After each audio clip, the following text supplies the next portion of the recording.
Welcome to the grand finals of the Hong Kong Baptist University Adobe Analytics Pre-Challenge Contest. I'm Charmaine and I'm the MC of today's contest. First, let me introduce the panel of judges of today. We have Mr. Alan Wong, the Director of IT.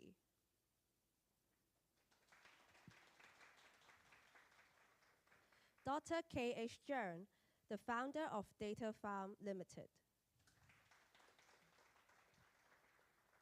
Dr. Samson Tai, Professor of Practice from the School of Business. And Ms. Mabel Ho, Senior Marketing Manager of Digital Marketing from Mirama Group. We extend a heartfelt welcome to our esteemed judges and mentors. Your unwavering support, guidance, and wisdom have been invaluable to our participants. We are grateful for your dedication and commitment to nurturing the next generation of innovators. And a big welcome to all our talented participants from the 5 remarkable teams. We applaud your passion and the immense effort you've put into preparing for this contest. Your innovative ideas truly hold the power to shape the future. Now, let me introduce the fantastic prizes that await our finalist teams. Today's champion will not only be rewarded with a generous cash prize, but will also have the incredible opportunity to compete in the Adobe Analytics Challenge, where they stand a chance to win up to $35,000 US. This is a chance to showcase your talent, make a lasting impact, and gain recognition on a grand scale.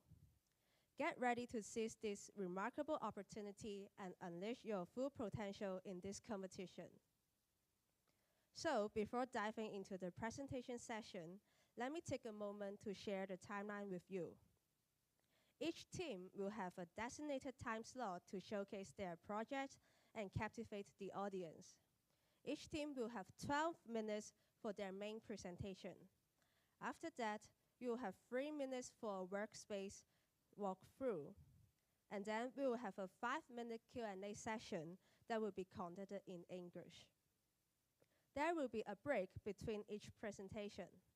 Judges can give their scores and comment on the previous team's performance. And the following team should come to the stage to set up their presentation materials and get ready for their presentation. Dear participants, remember to make the most of each minute to convey your passion, knowledge, and innovative thinking. Best of luck to all the teams as you embark on the final phase of the competition. Now, let's welcome Team Count 0 to come to the stage and begin their presentation. Team Count 0, please.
Two.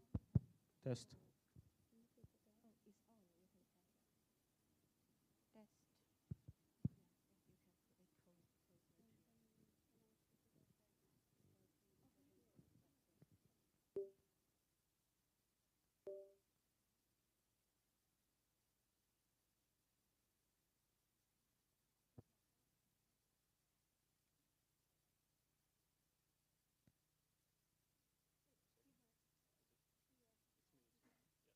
Okay. Working? Yeah. Team Count 0, are you ready? No, we Yeah. are. You may start now. Hello, everyone. Welcome. We are Team Count Zero, and today we're here as analysts from BU.com. So we were given a set of problems, mostly focusing on purchases behaviors, how to generate subsequent purchases from this, driving order value up on average, and the effectiveness of our channels, mostly mobile versus non-mobile, and abandoned cards, how to revive them, how to recover them, and generate revenue from there. So just for some quick highlights, I'm sure the management is aware of most of this, but we're mostly focusing on US, California in specific. We had a good increase in revenue per order from 21 to 22. And we had a bit more than 1.2 million total cards between 2021 and end of July 2023. However, not everything is good news, and that's why we are here today. We have these problems we analyzed. I can start by telling you that 1/4 of those cards were dropped. And we'll be looking into this later down the line. So as I said, there have been some problems as well that will connect with the rest of our presentation. You can see in the middle, orders per visitor have been on the decline from 1.24 in 2021 to 1.17 on average from 2023, the period we have. And the number of visits, especially from purchasers, the ones that generate the revenue, have also been on the decline. And you can see in 2023, even if we forecast an annualized value, that would be lower than the previous year. So let's go into the first topic. For those who purchased during the period we analyzed, what was their behavior and how can we generate subsequent purchases? So first of all, I want you to see that we check the online orders done by customer loyalty. So from returning customers, these are the ones that purchased at least one and then came back and visited again and purchased again. And loyal customers, the ones that keep on coming more times and became tagged as loyal. So these have been on a quite steady decline. So right now, we have quite a low value of these valued customers. Why? Well, we should look first where they're coming from. And first of all, we're looking at the return customers, their online orders, and we can see that the most frequent way that we get these return customers is through referrals. So not only through referrals, but within these referrals, the main referrer is Google Mail. So Google in general, Google Mail specifically, has 13.9% slice of this pie out of 3,532 referrers. So it's quite relevant for us to notice that this is quite effective in getting us these kind of customers. For the loyal ones, even a bigger slice, 14.7. So we should take this into consideration when we want to have purchasers that only go with us once to keep on having more purchases and generate these subsequent ones. So talking about the referrals, the effectiveness of this marketing channel, it was introduced in 2022. There was no referrals tag for 2021, and it quickly increased, but then it didn't keep on increasing further. So it kind of peaked at the 25 million online revenue, and then July is a bit lower, but that's because it's only 1 month, not 3 months counted in there. But still, it didn't keep on increasing. How can we change this? Well, we checked for return customers and loyal customers. When are they most active? So they place a purchase, and then, of course, the same day, right after the purchase, but the subsequent days seem to be the ones that they keep on returning to the website. So if we want to generate subsequent purchases, maybe we should take this opportunity to promote our other products, and we will see how later on, or offer some discounts that will captivate them. So some of the suggestions, namely the first one, I just mentioned it. We can encourage this as well, with the coupons immediately after the first purchase for other kinds of products. We can also increase the value of these discounts shortly after their purchase, or even implement some gamification elements, just something very simple to keep them engaged, something like what Taobao uses for instance. So there are some problems that need to be addressed for this kind of suggestion, we'll see later, but some of those, they're here to take into consideration. Now we move on to our cart analysis. How do we drive average order value up? So first I want you to focus on the middle row, the revenue per order, and you can see we have it subcategorized and on retail. You can see that not every product generates the same revenue per order. Dresses on women generate a lot more than tops, for example. If we look into this and we acknowledge this factor, we can then bundle products more effectively. We can suggest frequently purchased products, something that Amazon has, for example, and then if we're suggesting bundles of products or frequently purchased together products, then we can increase the average order value up. So with an emphasis on higher revenue generating products. Is this different on mobile versus non-mobile? Well, first of all, I want you to be aware that non-mobile is completely dominant in comparison to mobile. It has the biggest slice of the pie, but I wanted to look at Venn diagrams because it also shows you something else, the intersection between mobile and non-mobile. So mobile users are also using non-mobile, and this has been increasing throughout the years. Here we separated by year. You can see that 2023, the intersection is much higher, and this means that mobile users have been going to non-mobile more often. So there's a progressive cross-switching from mobile to non-mobile. Might be an issue. We'll look further into this. But still on this topic, we can see that the difference is around 1% in the category that we were analyzing. So this 1% might not look too big, 1% in favor of non-mobile. Might not look too much, but then if you multiply this by the cart additions and then subsequent purchases, then it can add up. So something to take into consideration here. So still on the topic of mobile versus non-mobile, we analyzed the flow between purchases on each. And starting with the non-mobile, you can see the end value on the purchase thank you page. We have the pathing dimension add to cart, because when someone adds something to cart, it's not just window shopping online. They have an intention to purchase. If you take a look at the second last column, well, we have the values here on the side, but it's higher than the last one. So something was dropped along the way. They didn't go through completely. And the finalized ratio is at 79.21. Also, you can see that collection is quite popular here, the path of collection for mobile. Collection not so high anymore in favor of shoppable media, and the finalized ratio is lower by more than 4%. So we can conclude that mobile is having some problems here. They are not allowing the customers to really reach the end, have a purchase confirmation, a thank you page.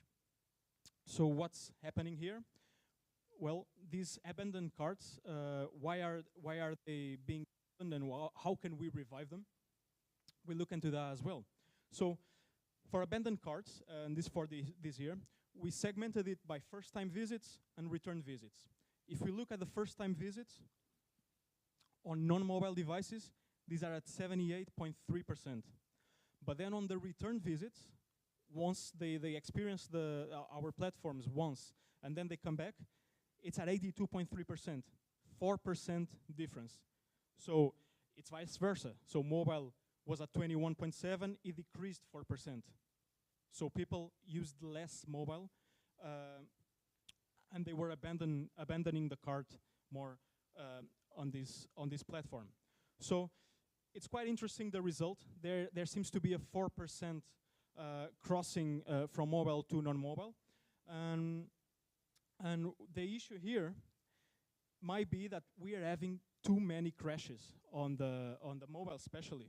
So right now, July 2023, it seems to be at 55% of people that are having accessing to mobile. There seem to be a 55% crash rate that they are experiencing. So some suggestions to that up with the previous ones that we already gave you would be to create to store abandoned cart data for longer, or even having a save cart function so that they can come through the email or still have it there later on when they return, maybe through non-mobile.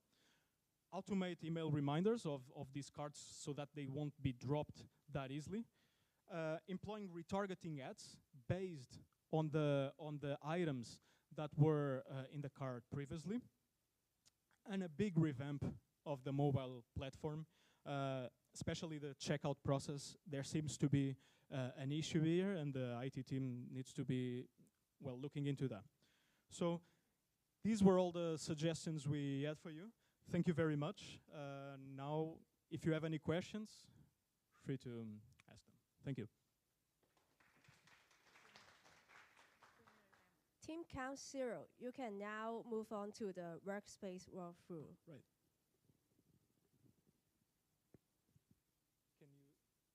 Can you help us switch the screen?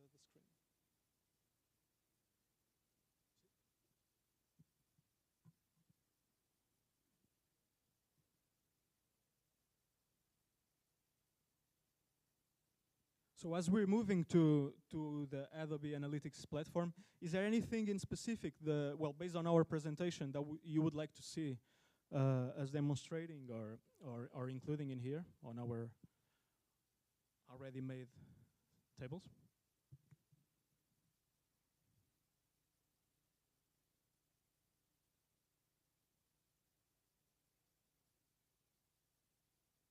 So no questions regarding that or suggestion, but yeah. So we were experimenting with a lot of variables and also not just focusing on 1 year, 1 year specifically, as it was suggested, 2021, maybe 2022. We thought that analyzing an evolution of the data throughout the years, accounting for the current year as well, until July only, would prove more beneficial and would provide a better picture of what's going on behind the scenes, what the company is doing. So if we can see here, there's a lot of stuff that we couldn't include because there's no time to present it all. But we have 3 maps analyzing the revenue per order, online revenue at visits all together, total orders as well. You can go down. Several different metrics put together to then convey a picture of this discrepancy that is occurring between non-mobile devices and mobile devices, and it's quite huge. If you can see the number of visits and translating into the total orders, you can keep going. Geographical breakdown. So some of the analysis done by years between purchasers and non-purchasers on visits, something that we include in there. Okay, keep scrolling. Keep on going. So some metrics that we didn't include but could be useful to further analyze, just such as the average session length.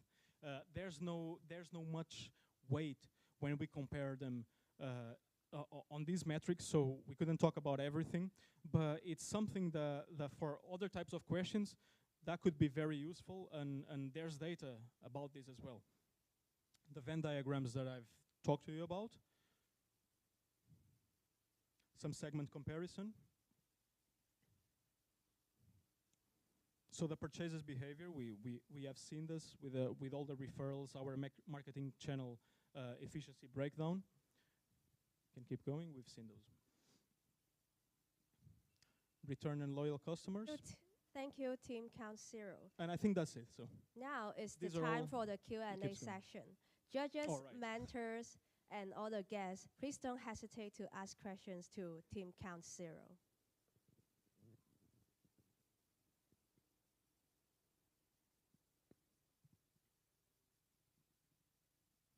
Okay, hi.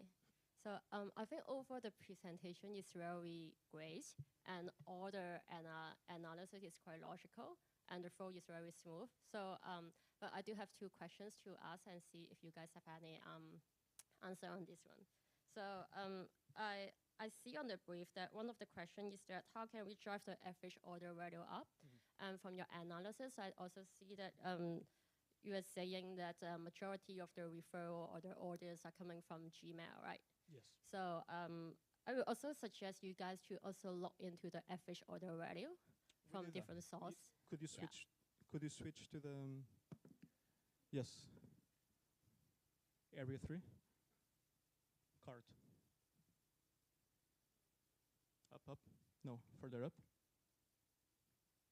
Yes. So, in here we have the revenue per order of different subcategories. So we cannot focus on all categories that the company is dealing with. So we decided to focus on retail. And on Sorry, to be the upper slide about the traffic source. so go to the first one. Up. So yeah, Yeah, for here you return go. customers, yes. Yeah. So yeah, cause you're just looking at the online, only looking at the number of orders. But I will also suggesting to look at the average order value because from the real case, real scenario, we are not just looking at the number of orders because the number of orders is really affecting by the marketing resources of how much dollar you're investing on social media or investing on Google Mail. So I was suggesting you guys can also look into the average order value so that you can also have a solid suggestions on which channels actually bring up more revenue to your channels. And second, that is also looking in the conversion rate. Because looking at the conversion rate is also more like effective on judging how the effectiveness of the channels. So I think in your further homework, you can also look into these two metrics that can help you to make a more solid conclusion or findings. Actually, I think it's on the Adobe Analytics, the conversion rate. Yeah, we analyzed that. We couldn't include everything. Our logic behind having first the referrals and the referrers, and then an analysis on the revenue per order was to follow the flow of the questions. So the questions seem to have a logical flow. So first we analyzed one thing, we moved to the next one as a next step. So that was our logic. But I think we have conversion rate as well on the platform. There were too many tables there. But yeah, thank you. Yeah, but overall is great. Thank you. Thank you. Any other questions?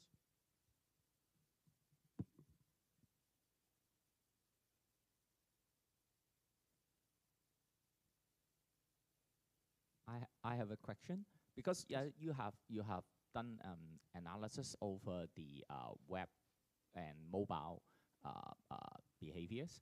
So I wonder if you have a cross analysis them, whether some of them are originally looking at your site from the mobile and then switch to the purchase using the web finally, because obviously there are more purchases from the website, but it didn't mean that the mobile device or the mobile app or site is not the original source or the first touch of the customers. So have you done such an analysis? Yes, and can you share more on that? That issue touches on the cross switching between platforms. That 4% that seems to be occurring, and I didn't mention this because of time issues. I was checking time back there, but there seems to be an issue definitely with this 4%, but we cannot. I put it approximately because even though it's exactly 4% in here, we cannot be 100% sure of this 4% due to regulatory enforcement, such as the cookie opt-out policy. So we cannot track exactly how the customers are coming in and then coming in again. So they might be accessing the platform, not getting tracked with cookies. Once they finalize the purchase, maybe they had to register themselves and log in, so we can track them then. But if they're not, if they just added something to the cart and then didn't really go through and finalize the purchase, we cannot exactly track if they have been there on mobile first, came on the web afterwards. So this is a logical way of an indirect logical way of coming to this result by sub-segmenting it, but we could not be 100% sure about the value. The Q&A session. Thank you, Team Count Zero. Thank you.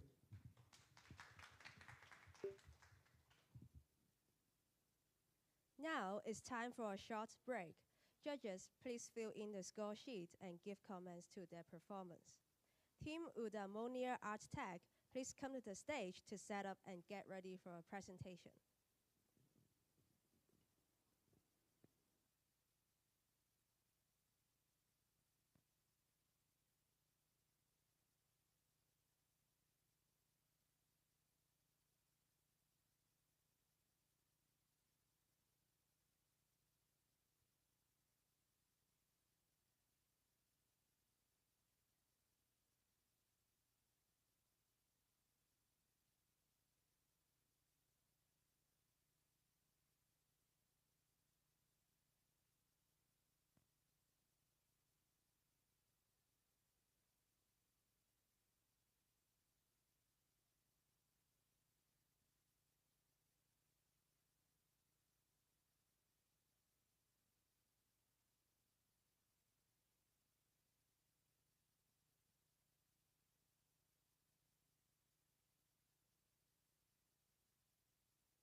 Sorry, there are some technical issues. May I invite the next team, Team Hustler. Please come to the stage to prepare.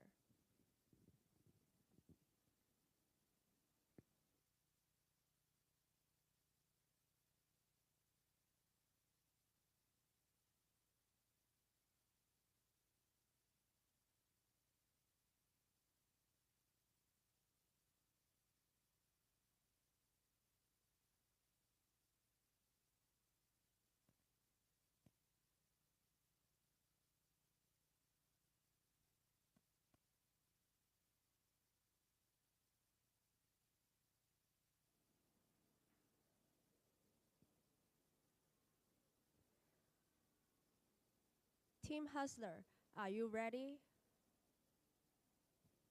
Testing, testing. Testing. You may start now. Good morning, ladies and gentlemen, and thank you for joining our performance review meeting for our apparel product line for the US market. I'm Ong, and with me leading today's meeting is Abi. So the goal of today's meeting is to have a review of our current year's performance and to provide suggestions for our negative numbers. So first, let's take a look at our snapshot of January to July 2023 compared to last year. The good news is that our overall traffic have increased. Our unique visitors have gone up by 63%, while our online orders have increased by 28%.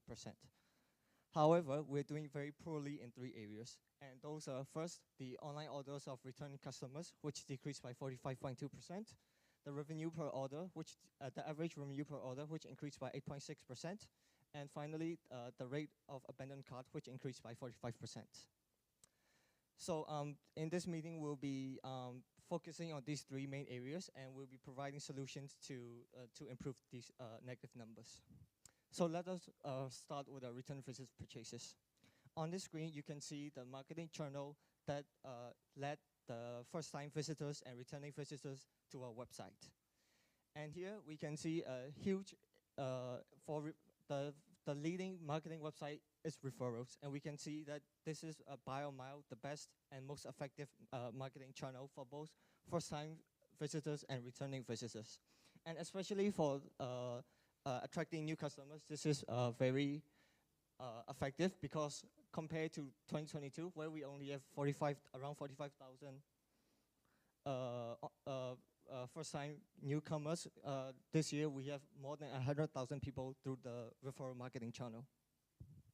However, we're doing very poorly in terms of attracting returning customers back into our website through referral, because here we can see around 48,000 people returning, which is a very similar figure comparing to last year's number. So with this in mind, our outlook for the coming few months would be that, which is very similar to 2022, is that a lot of people will come to our website first time through referrals, but less than 0.5% of them will return through these channels again. So we will be emphasizing on referral and direct marketing as our solutions. So our first recommendation would be referrals. We will have friends invite links and rewards and friend sign-up rewards. What these would do is they will not only attract new visitors to our website, but they will also encourage our old customers to come back and buy our products again through the coupons that we give out. We will also have different partnerships with affiliate marketing channel, websites, third-party blogs, and KOLs. And on the direct website, we'll be optimizing search engine optimization to become the first website to pop up when they click in the keywords. And we will also be utilizing pay-per-click ads, email marketing, and content marketing. Next, we'll be talking about the average cart value of BU.com. Looking at this graph, the blue line shows the average cart value in 2022, while the orange line depicts that of 2023. And as you can see, the 2023 average cart value is lower than the previous year. But if you look carefully, from January to March, the average cart value in 2023 is actually increasing, but from March onwards, it's decreasing. So we wanted to find out why this could be. And interestingly, we found out that the orders placed to our marketing channels such as social media, natural search, and referrals, all decreased in this period. And so we were wondering how we could increase our orders placed to our marketing channels. And for that, we recommend creating more attractive referral campaigns, such as a referral contest in which the customers whose referral code is used will gain a pre-sale ticket to the next trendiest items in fashion. And as we all know, the fashion industry is an ever-changing industry. And with every new season, there's a new trend in fashion. So by giving a pre-sale tickets for customers to buy the newest, trendiest items first, we incentivize them to create more referrals to their friends, family members, and acquaintances. And we can also encourage them to share their experiences as well as their referral codes online in their social media profiles. And by doing this, we can enroll them in a lucky prize draw where they can win items such as accessories to enhance their whole fashion look. Another way we can tackle our average cart value is by focusing on the products that we're actually selling right now. And from the data we gathered that the top three best-selling products are shoes, knotted tee, and a kid's baseball t-shirt. And on the other side, we have the more profitable products, which are mostly accessories, such as beanies, necklace, and toe flats. And for this, we recommend them bundling them up with, for example, one of the best-selling products with one of the more profitable products. And by experimenting with these different products, we can come up with a combo offer which is more ideal and which satisfies both the customers as well as the company. And we can also make these combo offers more attractive by including special bonus gifts with them, such as a small accessories, like a fashionable statement item to enhance your whole look. Another thing that we'd like to touch upon is the purchase flow of BU.com. Here, we have our purchase funnel. And here our visitors are divided into those coming in from the desktop and those coming in from the mobile. And here, as you can see, during every stage of our purchase funnel, visitors keep decreasing. But that's normal because like in every e-commerce site, not every customer which browses through the items will be buying them. So, but one very interesting thing that we found out is that in checkout step 2, which is our payment stage, we found out that almost 50% of customers decline during this part. So we were wondering why this could be, because 50% is a lot of customers dropping out at the payment step, which is like the last step. So the most probable cause for this would be that the payment stage is a more difficult, it has a user interface which is more difficult to navigate for customers. So for that, we suggest to use A/B testing to experiment with the user interface to come up with one which is the most satisfiable and easy for the customer to navigate. And the other thing that we could do is to partner up with other payment merchants such as Google Pay, Apple Pay, so that customers have a wide variety of payment methods to proceed with, and so they can proceed with one which they are more comfortable with. So we're now moving on to the last problem we want to address for today. And for abandoned carts, what we are focusing on is not to decrease the rate of abandoned cart, but to make sure that the people who abandoned the cart came back to buy them again. So first, let's have a look at the last touch channel that those cart abandoners use to come back to make the purchase. And for both 2022 and 2023, we can see a very similar trend, and that is referral taking up more than 60% of the last search channel that the cart abandoners used. Similarly, we will also look at the days since last visit. So this is the days that they abandon the cart and then they make the purchase. So we can see that for both years, in 2022, 9.4%, and in 2023, 30.1% of the people who abandoned their carts actually came back within the same day to make the purchase. So we will be basing of our suggestions on these two findings. So first, for referrals, we will have buy together with different discounts, and we will also have pop-up reviews to show that other people actually recommend them this product. And we will also have product photo shoots with KOLs to showcase that an authoritative figure actually likes our product. And finally, we will have a social proof. So on our website, we will have words such as like 70% of the US have bought this item before, to show that this is a product liked by this segmented group of people. And to make sure that people come back within the same day to make the purchase, what we will do is we will have a today-only discount coupons for the customers, and we will also use scarcity effect, saying that this item is being added to cart by this number of customers within the last hour, for example. So to summarize today's presentation, at a glance, in 2023, we are having a better traffic compared to last year, but we are seeing a decrease in return purchases, average cart values, and an increase in cart abandonment. So to tackle this problem, we've come up with several simple solutions. First, return visit purchases will be using marketing channels, especially referrals and direct marketing. For average cart value, we'll be using referral contests, public draws, and combo offers to solve the abandoned cart issue. We'll be having referrals and making sure that the purchasers who abandoned the cart actually came back to purchase.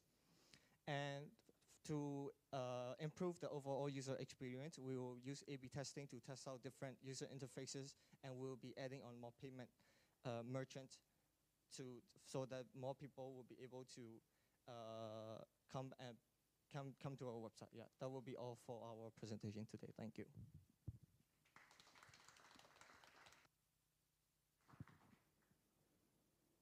Thank you, Team Hustler. You may now move on to your workspace walkthrough. You may start now. Okay, so I'll just give a walkthrough of what we did for each question. Yeah, so for the introduction, we just use key metric summaries to analyze different dimensions. Yeah, and for question 1, we use a cohort table because we want to see like how do the people actually come back to in the subsequent months. How do they come back? But we also wanted to see the overall picture, so we also use free-form tables. For both for first-time visitors, return visitors for 2022, and then for 2023. 2020, where is 2023? There. Okay, yeah, yeah. For 2023, we just use January to July, and we just made it into a bar graph for better visualization. Yeah, and question 3, we use a line chart, revenue per order, to see to compare 2 years, and we also wanted to see which marketing channel provided us with like a high average revenue per order. So we use a free-form table again, and it's the same for the best-selling. We use a free-form table. For all the questions, we segmented like into USA. Yeah, and yeah, this is for the best-selling, and for the higher margin, we use a profit margin metric. So what we did is we divided gross profit by revenue and times 100. So this is the metrics that we used. Yeah. And we also compare the differences between the years of the average revenue per order for different marketing channels, and we see that social media is actually the most, not just social media, but like the top 3 are the most effective compared to, I would say, compared to the rest of the channels. Yeah. Yeah, and we see that we're looking at mobile web.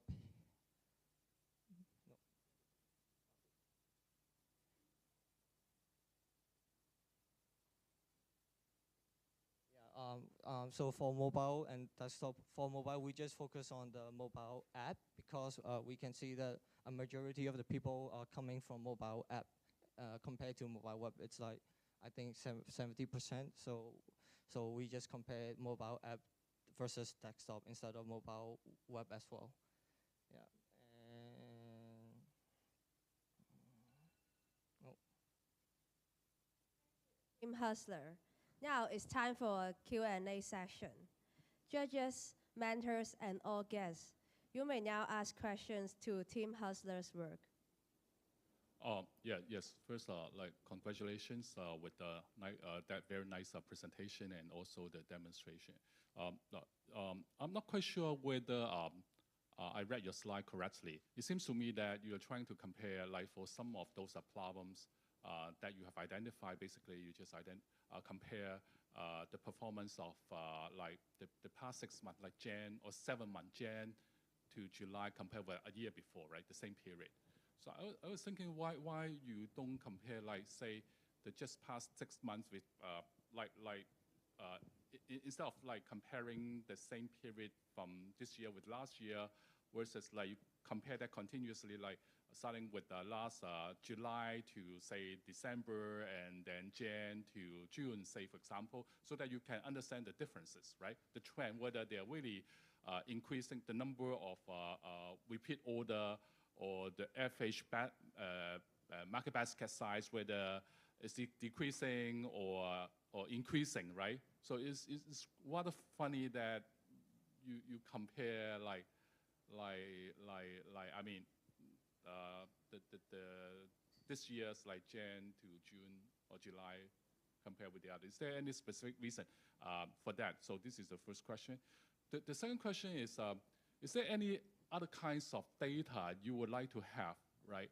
But you didn't have that. So if you had it,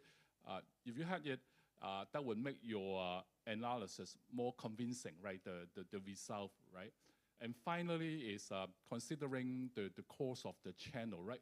Like you suggest, like the referral versus the others.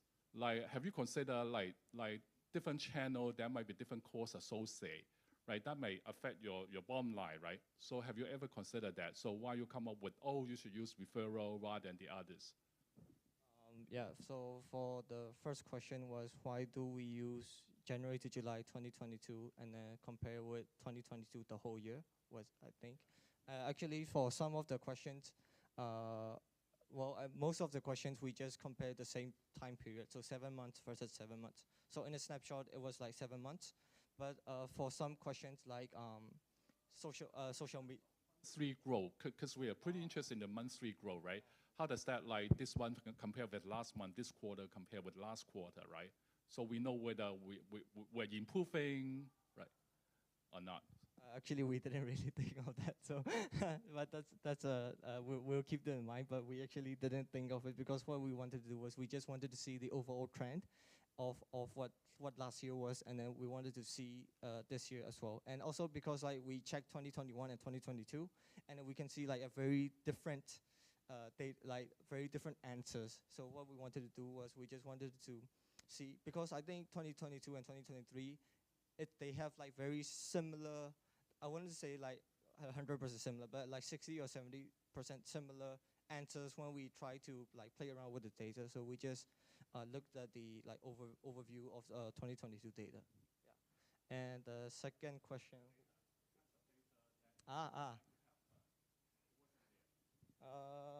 I think there are actually quite a lot of data that we would like to have, because actually like when we first started, we weren't really good with it. So we were just trying to figure out, and we were like, oh, if we have this data, we could just drag and drop. But actually some of them. Yeah, I'd like to handle that. So for one piece of data that we'd really like would be connected with question 3 that you asked, like the marketing costs that would be associated with each of the marketing channels. So if we could have that, we could cater and tailor our solutions, recommendations even better. So, yep. Thank you.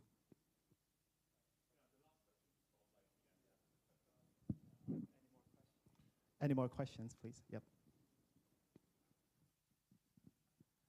Thank you for the nice presentation. It is a good one. I just have two questions on my mind, or maybe you can give me the answer. The first one is that you can tell from the presentation that you are actually talking about some profitable products and more different types of categories of products. What are your recommendations? Are we going to sell more profitable products or sell more different products? The second one is that in your suggestion, I found that you mentioned about the use of more payment channels. So what leads you to this recommendation? So for the first question, we actually recommend looking at both the best-selling product and the higher profitable product, right? The best-selling products is products that customers buy it regularly. And if we combine them with, bundle them up with another more profitable product, so then that would not only benefit the company, it would also benefit like the customers because they get like a better deal, right? So I think that would answer the question number one.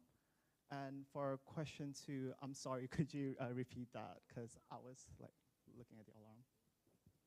One of your suggestions is to have new payment channels, right? So what leads you to this conclusion or suggestion? Yep. So because in our checkout, in our purchase funnel, we saw a lot of customers dropping out from the payment stage. And so one of the reasons why people would drop out from the payment stage would be because they couldn't process with the payment. Otherwise, why would you like drop out from the payment stage when you've already spent some time browsing through the items and choosing what you want to buy, right? So after we came to that conclusion, we wanted to further like make the user interface better for customers to navigate. And after that, it also led us to a conclusion that if we offer more payment merchants and more available options for customers to choose from, then they can choose the one they most like with, they're more comfortable with.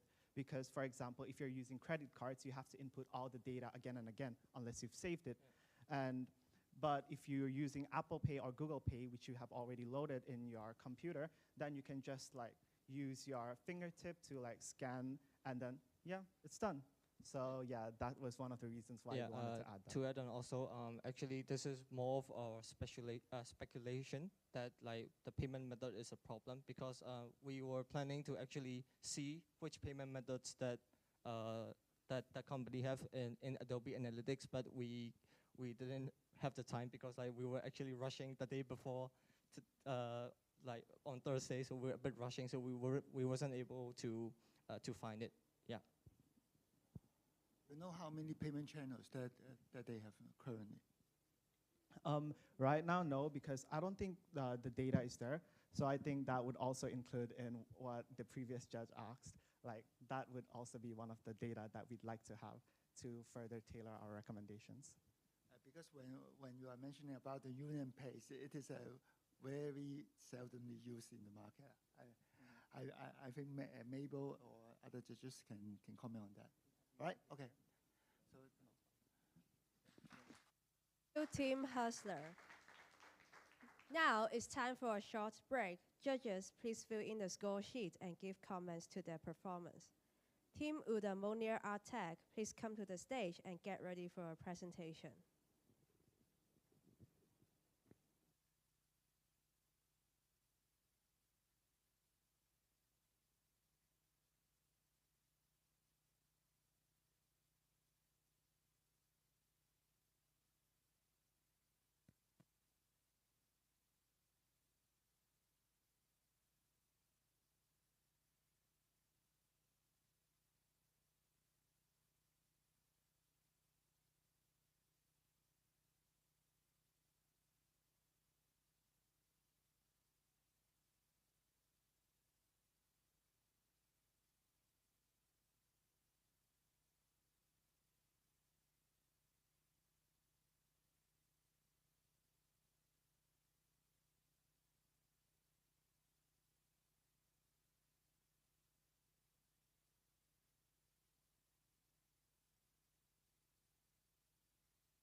Team Uda Monir Tech, are you ready? You may start now.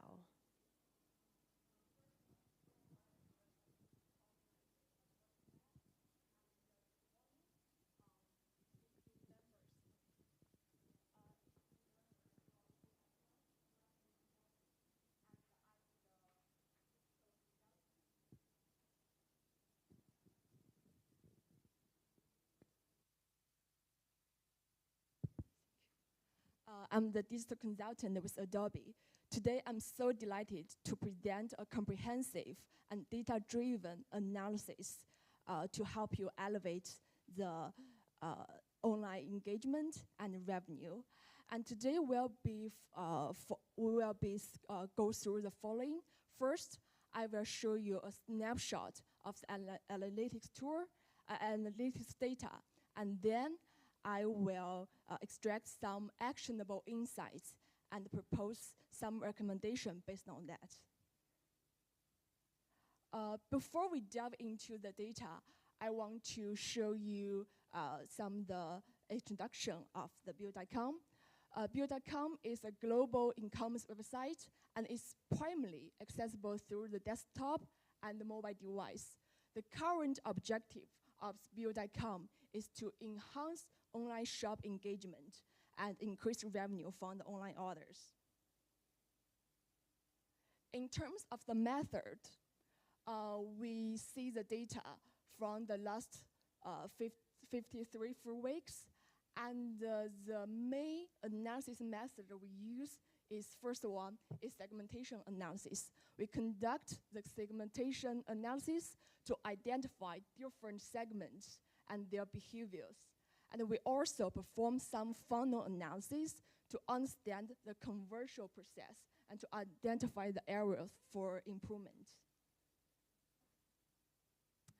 And first of all, we conduct a funnel analysis, and we see the first challenge that the Build.com that faces is the low conversion rate, right? And we can see only 27% of the customers stay for the next step, and almost more than 17% of the customers left the website without taking any actions. And we can see the second challenge that the Build.com that faced is the abandoned cart. We can see more than 6% of the customer, and they just didn't buy. They left the website at the phase of checking out. So we will figure out this problem later. So after the first analysis, we propose the first question. What's the difference between those purchaser and those non-purchaser? So we want to identify some behavior patterns between those two different groups, and we identify some impact factor between those two groups. The first one, we can see the time spent. Obviously, those purchasers stay longer on the website than those non-purchasers. The purchaser spends averagely like the 20 minutes on the website, but the non-purchaser only spend like maybe the 7 minutes on that. And the second factor is the cart engagement. We can see those purchasers are more likely to add some items or remove some items to their carts than those non-purchasers. And we can also see that the purchaser do some more interactions. For example, maybe they are more likely to have the higher awareness to complete some of the forms within the app. And also I want to mention a number here is the average order value. We can see between all the purchasers, the average order value is around 383. And why I want to mention the value here is the common sense tells us the small portion of the customers usually contribute more value within their purchasers, and we call this group high value purchasers. So we want to compare these two different groups. Except for the time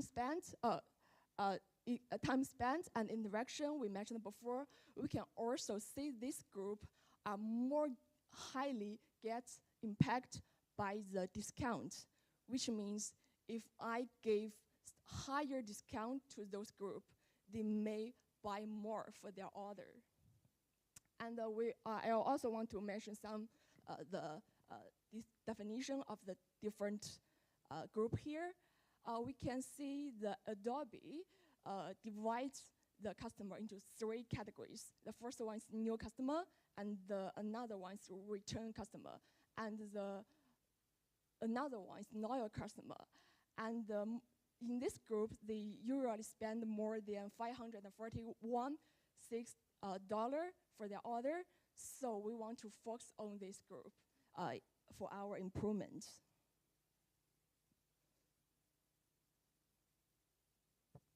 So how we can improve the average order value? We think about the device. From this chart, we can see if the customer, when they use the mobile phone or some other mobile device like tablet and the gaming console, they're more likely to stay longer on the website. And we can also see that if they use the e-reader or game controller to purchase, they're more likely to spend more, much more. So we want to extract some actionable insights for the recommendation later. Based on this analysis, we also want to extract some actionable insights before and to propose some specific actions. First of all, we have mentioned double times, like we need to improve the time spent on the website for each customers. So how we can to achieve that? First of all, we could encourage customers to browse the website through mobile device, including mobile phone, tablet, and gaming console. And we can also enhance some of the in-app functions, like the in-app messages. For example, we can design the 24 hours customer service to interact with the customers so they can stay longer within the website. The next actionable insights we extract is to increase the cart engagement. How we can achieve that? We can encourage them to add items to their carts and get some discounts or get some of the points as the rewards. Another strategy is to increase in-app interactions. We can encourage them to do some tasks when they browse the website. For example, we can motivate them to do the form and to fill out some survey or to use some self-service tool. And we can also encourage them to do some of the tests for our website service. Next strategy is to increase the average order value. And as I mentioned before, we can provide higher discounts for them, for those high-value customer group. And we can also encourage this group to purchase a mobile device. For example, we can just design some special event on the mobile app.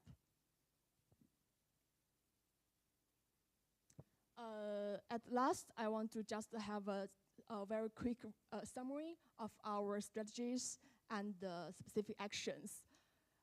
We can see the Build.com now faces 2 major challenges. The first one is the low conversion rate and engagement. And we can to improve from these 4 directions. The first one is increase time spent for customers. And we can also try to increase their cart engagement. The third one is to increase their interaction. And the first one is to try to increase the average order value. For the average order value, we can also provide some high discount for this group and also to encourage them to buy things through mobile device. And the second challenge is abandoned cart. We can back to this charts. We found they always drop off from the checkout phase. So we want to improve this checkout function. So like we can invite some designers to optimize the UI or UX design so that they can have the more smooth checkout experience. And that's my presentation.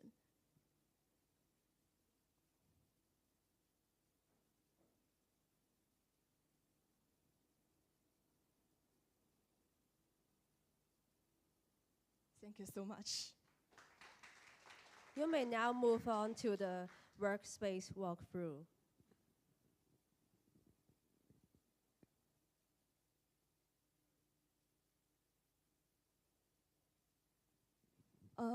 You may start now. Oh, okay, thank you. And during the analysis, first of all, I set up some of the different segments, like I mentioned before, like the purchaser and the non-purchaser, so that I can extract some of the behavioral patterns from these segments. And I also choose some of the metrics and dimensions so that I can know their behaviors more. And I also conduct the funnel analysis so that I can know what the major challenges that they face, and we can see the first challenges here and second challenges here. And this is the segmentation analysis chart here.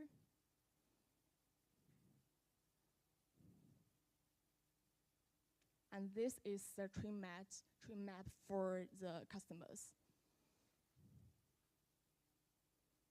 And this is the channel analysis here.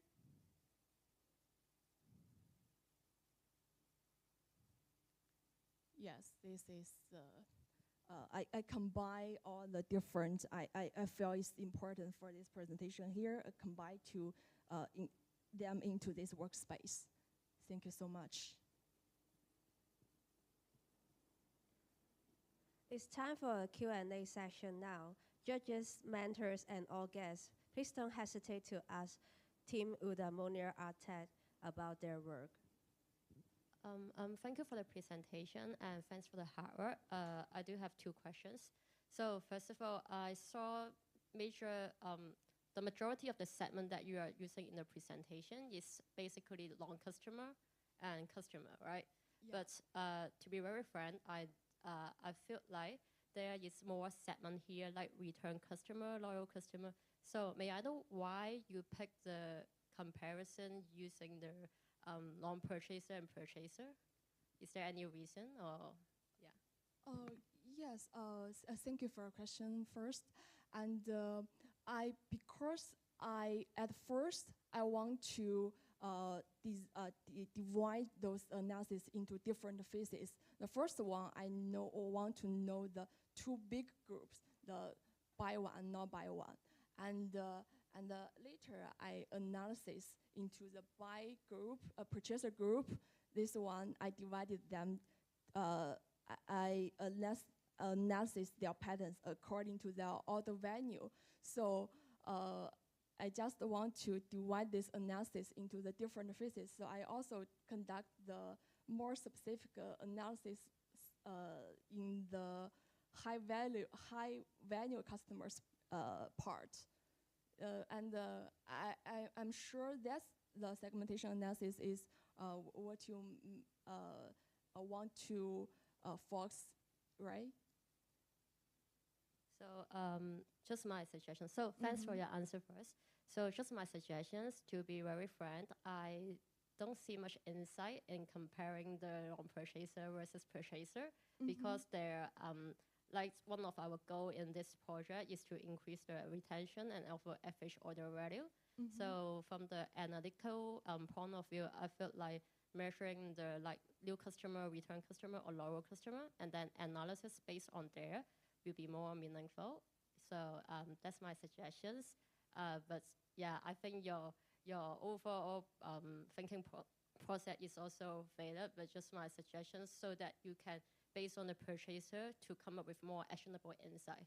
Yeah, and then my second question is like, based on your PowerPoint presentation, I didn't see much analysis on the device and also the product, because like it's also very important to understand our product, which of the product is actually bringing more purchase value, and also which one is actually bringing more like return customers. So I see this part is missing. So may I just ask about why is that missing, or is there any obstacle that can't help you to giving out that part of analysis?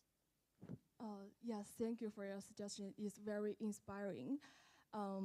Yes, for the analysis I conducted, I want to answer the two questions and the two challenges I identified. So maybe some the more the specific analysis I'm missing in this presentation. Thank you so much for your advice. Gotcha, thank you. Thank you. Yeah, Sophie, actually, my question is very similar to Mabel. Because in your slide, you said you would like to do the segmentation analysis. Mm-hmm. And this is very important in marketing.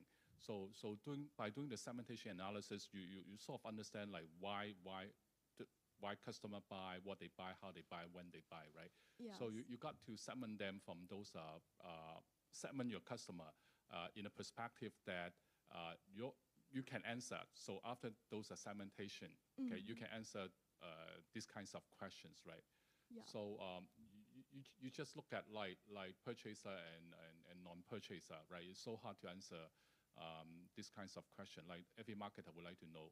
Mm-hmm. So that they can focus, right? And they can coming up with some actionable way of addressing the issues, problems, or perhaps opportunities, right? So I think those are the areas you have to look into. Okay, thank you so much for your advice. And any other comments or suggestions?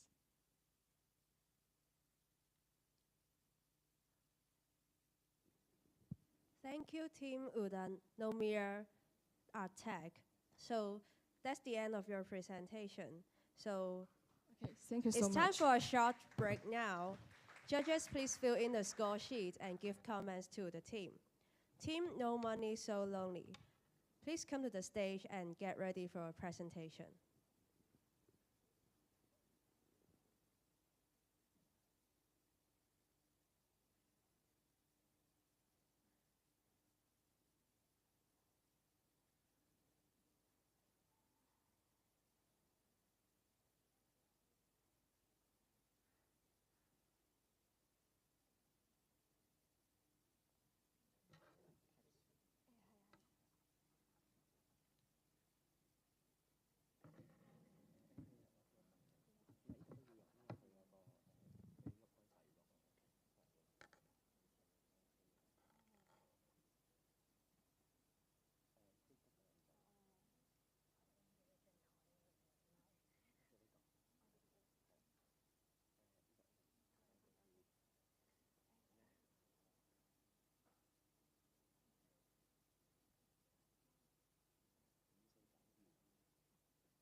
Team No Money So Lonely.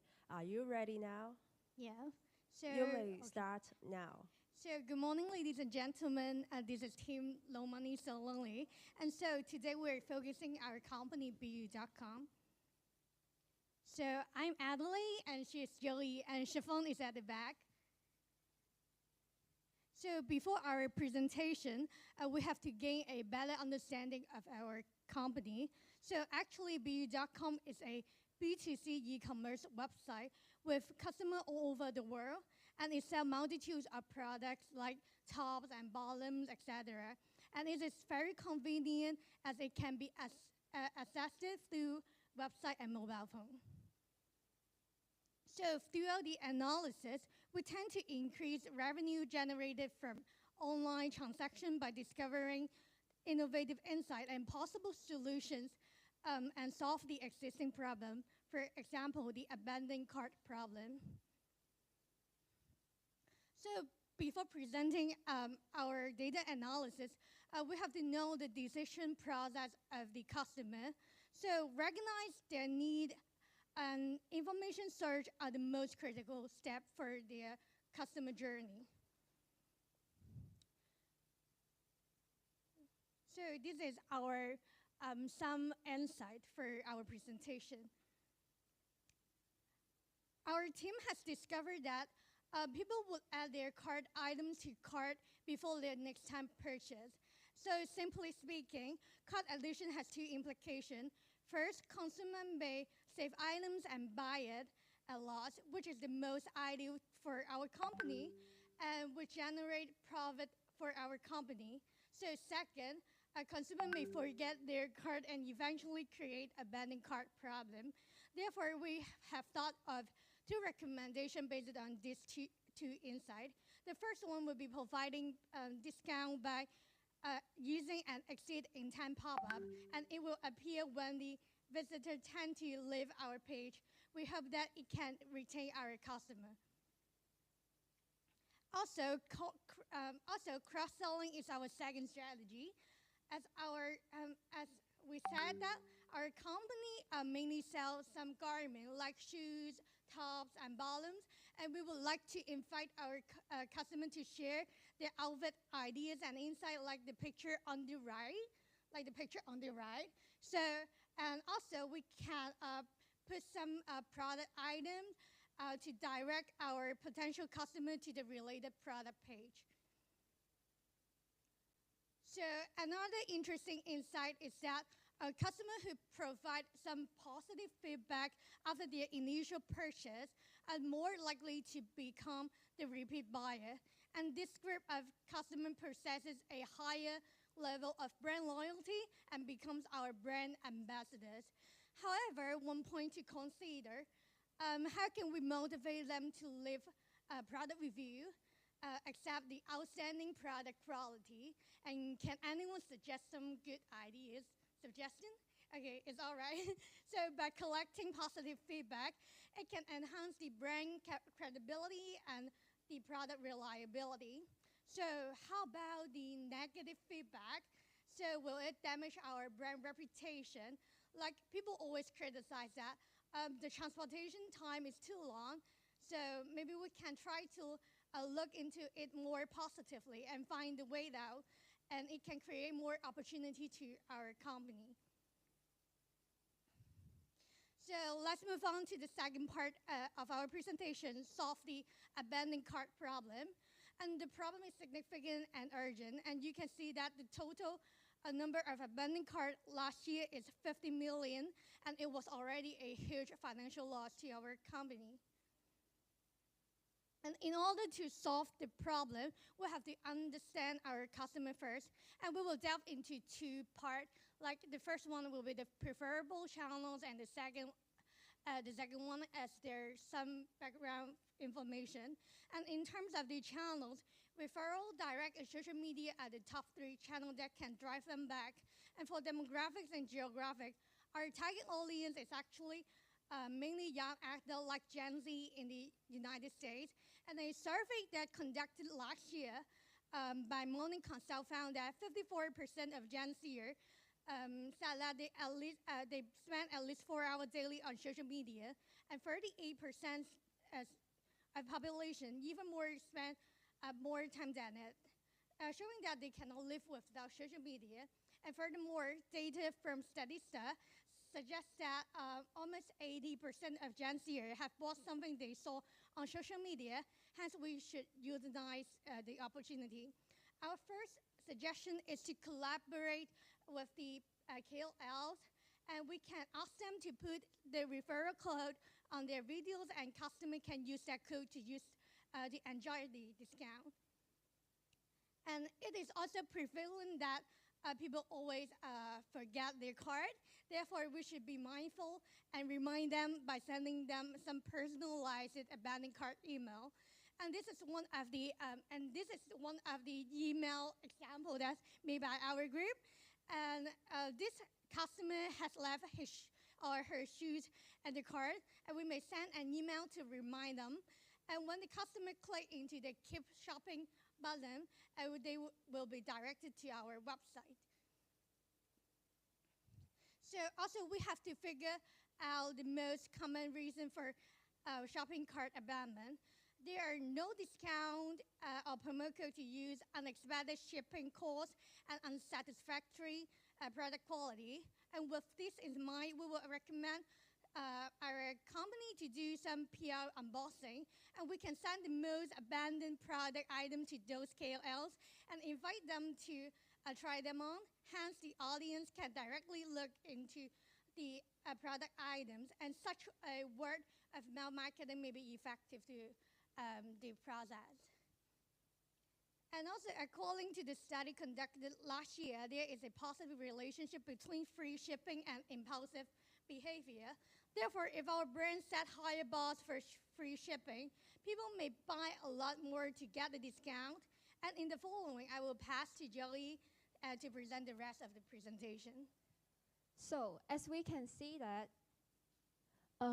most of the site visits come from non-mobile devices, and most of the orders come from online. So, which means that our customers like to use non-mobile devices like desktop or traditional computer to do some purchase or browse our website.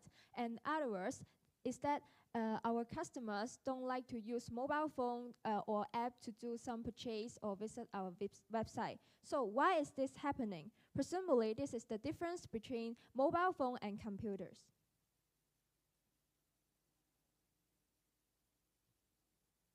First, screen size. Mobile devices definitely have a smaller screen compared with desktop. And you can carry your mobile phone devices easily, and you can purchase anytime, anywhere.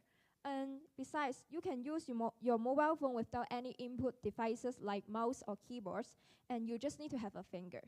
Okay, it sounds like mobile devices are more better than desktop. So again, why is the situation happening? Imagine we are buying something, and we may want to visit many new pages to see different type of products or do comparison shopping, like comparing which product is better or where can I get a better, cheaper price, something like that. It is convenient for us to do that as desktop have a bigger screen. However, what if we are buying things in mobile? We keep open or visit many new pages or shops to do comparison shopping in this little box. It is obviously complicated because our mobile phone cannot open all the same pages, and we cannot see all the pages at the same time. And we can only watch one page in the same time. And also, our mobile phone, our app cannot let us to see different products or help us to do some comparison shopping. That's why people like to use desktop instead of mobile phone. As we cannot break the physical limitation to target the problem of app and increase the order of app, we can create daily pump out phone notification to seek out user attention, and we can try to attract consumers to use some discount. And also, we can distribute more resources to do marketing on app. Common strategy to increase our revenue in both websites and app is that Limited time offer. What is that? When customers is going to check out, we will provide a discount within 5 minutes. After 5 minutes, you will lose the chance to enjoy the discount. So how can it work? Because the process creates a sense of urgency that people don't want to lose the discount. It's a fear of missing out this discount, so that they will try to grab the opportunity and they will quickly to check out. And also, as a result, it can increase the motives and interest of purchasing our products. During the process, customers feel taken advantage of the offer. And after the purchase, if customers have a positive experience of the products and the service, they will be satisfied of the whole purchasing process. And it can increase the likelihood of repeat purchase. Finally, it encourages customers to be our loyal and repeat purchaser. That's the end of our presentation. Do you have any questions?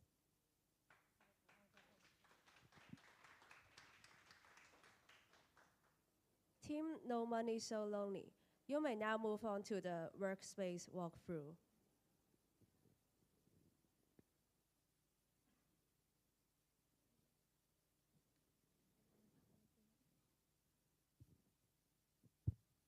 So maybe we can do a quick recap for our workspace. So we have actually we have tried out some metrics like product review, product views, cart addition for our first question to check out if there are any indicative behavior for their future consumption, and also we have tried to find out their the preferable marketing channel that they have been using. Like as I mentioned, referral, direct, and social media are the top 3 channels, and for the rest of them is doesn't matter. And yeah, and this is the marketing channels as well, and we can see that. Yes, and this is some the most abandoned cart items. So we can find out that which is the most abandoned cart item, and we can try to improve the situation by providing the insight and the recommendation.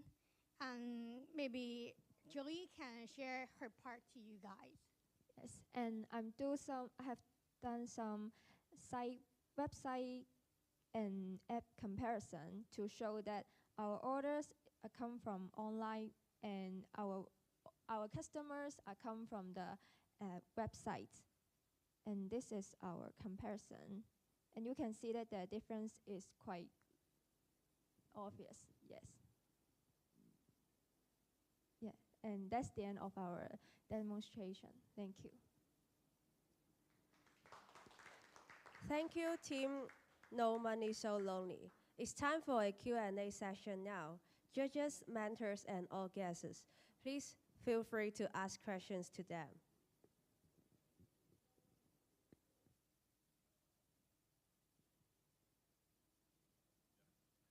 Very interesting. Actually, you did provide lots of insight. I just want to know more about the data analysis part. Have you ever done an analysis, say, okay, this mobile user using the app to do the purchase, and then finally they didn't complete the purchasing process, like abandoned cart, right? And that customer, and they went to the website and they finally did the purchase at the website. Have you ever checked this? Because many times in marketing we have this multi-channel touch, right? So because the mobile app just would like to know, okay, whether I have that product available to be sold by this e-commerce website. But when I make the purchase decision, I usually go to the website because it's much more easier to navigate. So have you ever checked this? Because I saw lots of people, they talk about mobile app, abandoned cart, but sometimes why we would like to use a mobile app actually is we want to, it provides convenience, right? So we know whether that company has this product and the price, and finally I did a purchase over the web. Yeah, have you done these kind of things?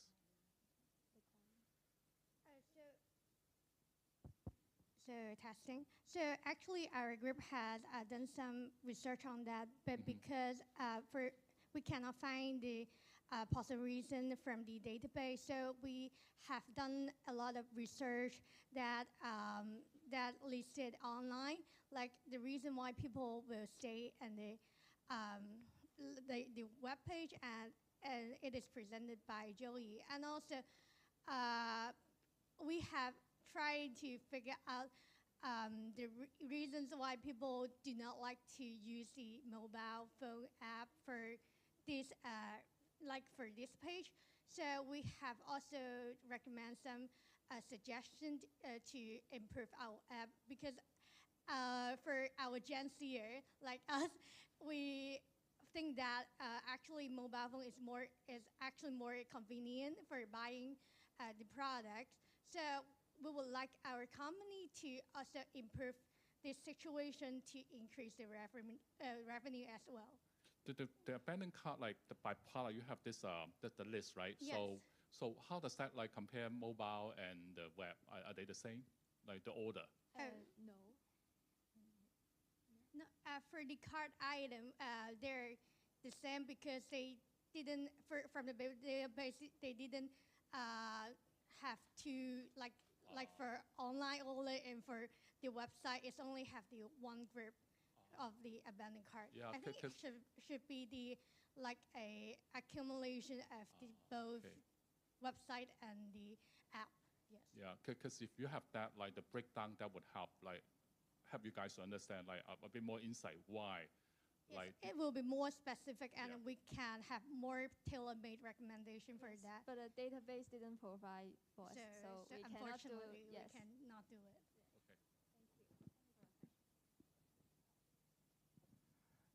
Thanks for the presentation. What is actually from your presentation? What is your preferred target segment to do the selling? And you also mentioned quite a bit about the behavior of the customers. So is this behavior same across different channels? So for our target audience, like the segment, we are targeting Gen Zer because they are the major population of our customers. And for the second question, sorry.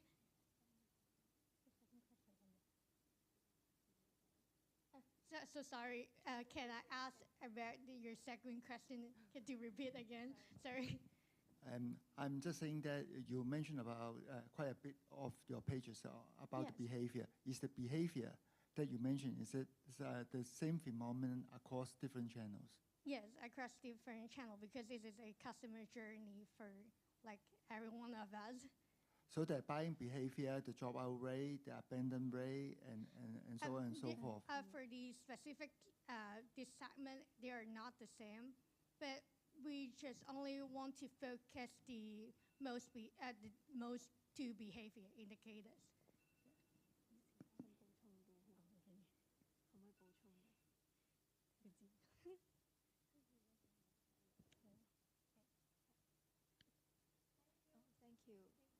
Thank you, Team No Money So Lonely.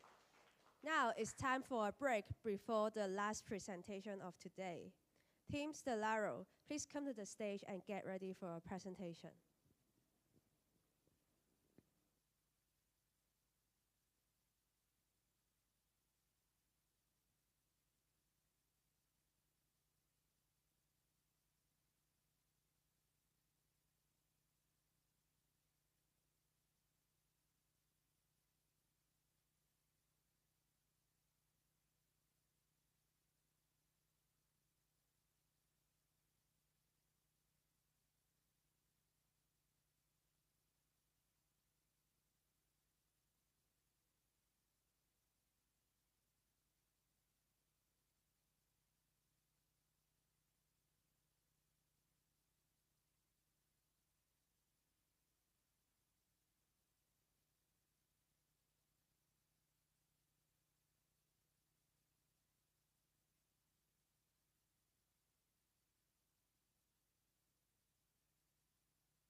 Team Stellaro, are you ready?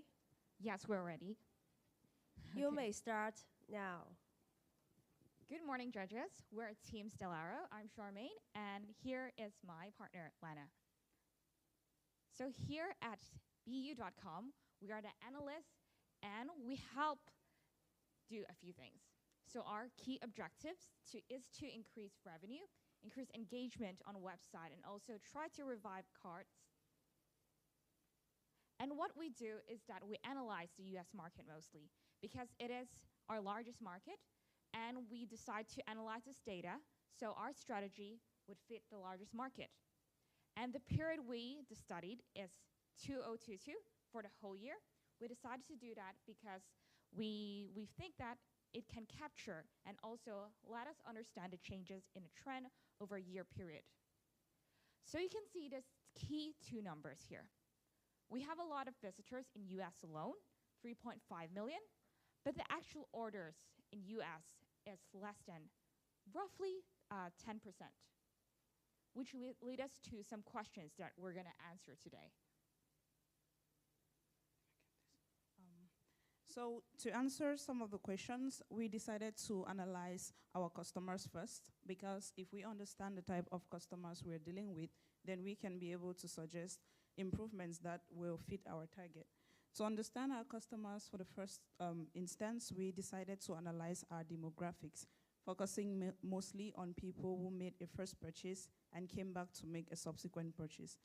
From what we could uncover, there is an insignificant difference in the gender, which means male and female are both likely to come back and make a purchase after purchasing for the first time.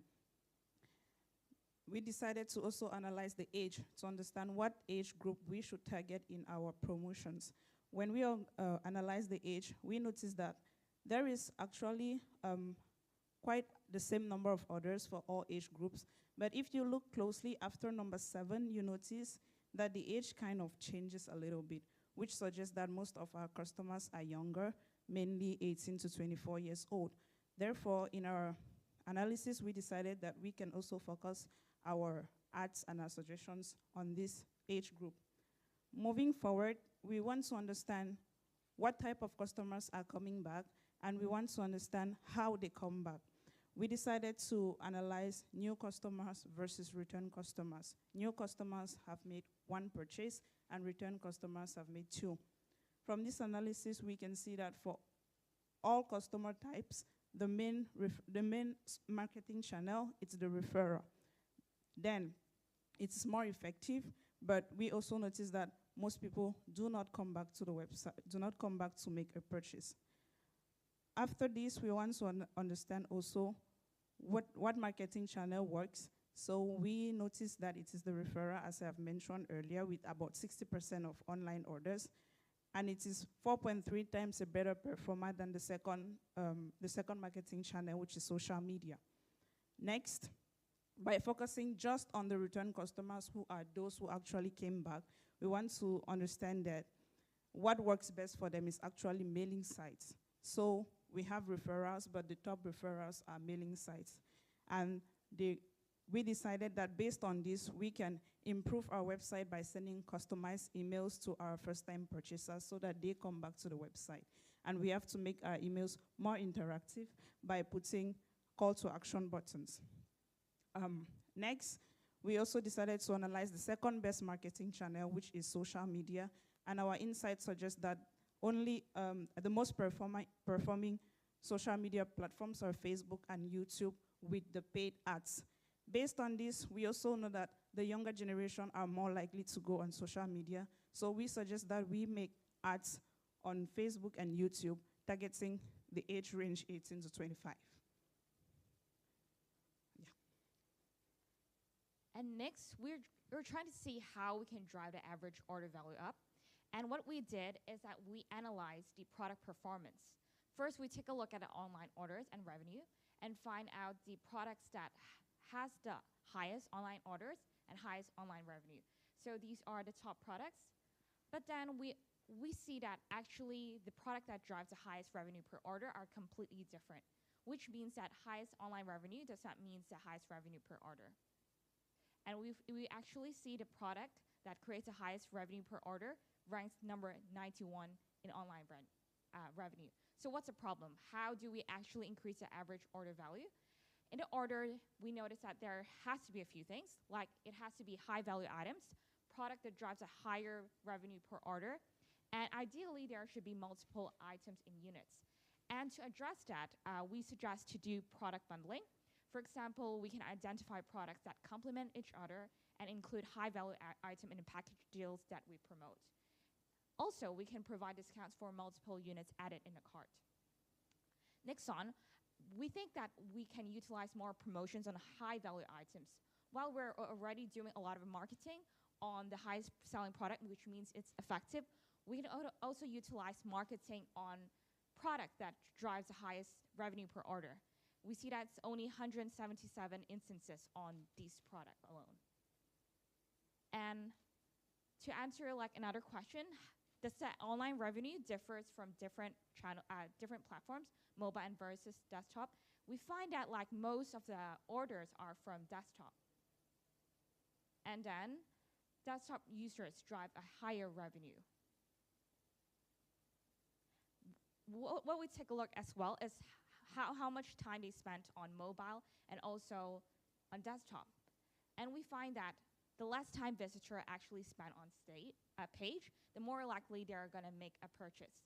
So the suggestion to drive AOV on mobile and desktop is to improve the web design to optimize in mobile, and also improve app design user interface, use mobile tailored marketing campaigns, and use A/B testing to improve mobile landing page and call to action. As for desktop, we can improve the usability and design of website and reduce time needed for checkout. And on to the thing we study next is like how do they actually purchase things? And we use flow analysis to study that. They usually go to the product and then go to purchase step 1 and purchase step 2. But one interesting that we noticed that a lot of orders made on mobile are actually on app rather than on web on mobile. It's 19 times more orders compared to when we compare that number. And when we compare mobile purchases to desktop purchases, there's not much difference in the purchase flow. The platforms are more or less similar, so it's also from product page and then purchase step 1, step 2. And next, we're gonna understand how to revive abandoned carts. Yeah. So one other problem that BU.com face is a large number of abandoned carts, and we want to know why people come back and why they buy, so that we can encourage other people who abandon their carts to actually come back to the website and buy. To do that, we first need to understand how frequently they come back, and our insights suggest that most people who come back to revive their carts come back mostly 1 month after the initial cart addition, which is with more than 50% coming back at least 2 weeks later. Now that we know how much time they take to come back, we also want to know how they actually come back. And we do this by investigating the marketing channel. From our analysis, we can see that most people come back after getting through the referral marketing channel, very similar to the previous question about general behavior. And so if we break down our referrals, we notice that it is also through emails. Then next, we notice that it is also through,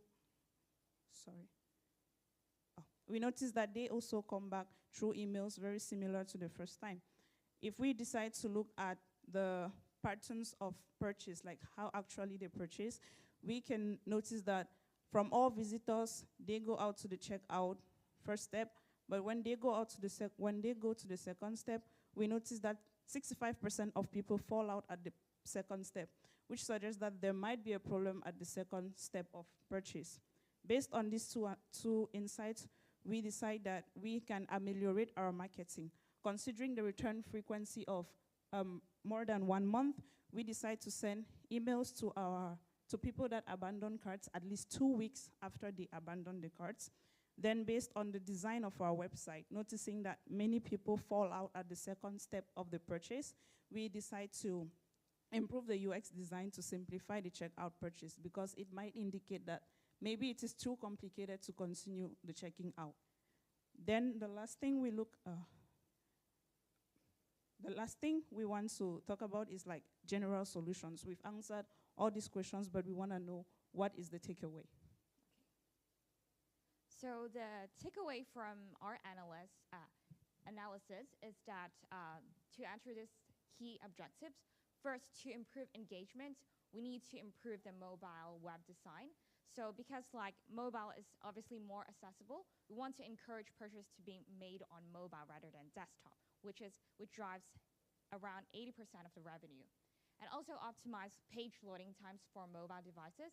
So we understand that more time spent on page can lead to higher bounce rate. And also to optimize app design, so more orders can be made on app versus website on actually desktop. And then the second thing is to increase revenue. So we've mentioned earlier to use product bundling and also discount to increase the average order value on both desktop and mobile. And also use retargeting campaigns. So use emails to bring back customers who abandoned carts. And lastly, how we can use marketing channels more effectively. So we can use like marketing channels to promote higher value items and also allocate marketing budget based on the effectiveness of channels, such as using Gmail campaign, Facebook paid ad, and YouTube paid ads, which drives the most referrals. Yes. One last thing is the limitation of our analysis. So we noticed that when we are comparing mobile versus desktop, using mobile device type, we actually don't get a type called desktop. And we think that desktop is probably in the orders type, in the order bucket, but order should also include devices that are not desktop. So based on this, our analysis of question 4 and 5 might need to be improved later on. Thank you. Thank you. You may now move on to the workspace walkthrough.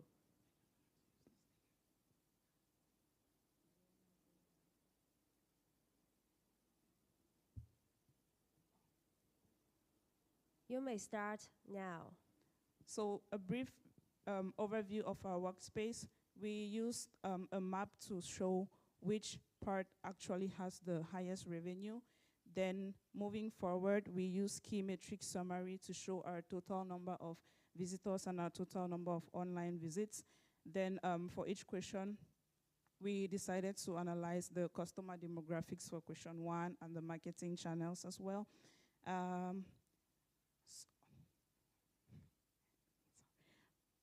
Customer demographics and the marketing channel for question 1 based on gender and age, which was already shown in the PowerPoint. And we also noticed that we have segmentation of new customers, loyal customers, and return customers to better understand the difference in their behavior. And for the marketing channel performance, we could see that we decided to focus on people that are returning, and we used bar charts to better visualize which of our marketing channels are performing well. Then to encourage repurchase, there is detailed analysis of the referrer and the social media marketing channels, which were our 2 best performers for purchase in the first question.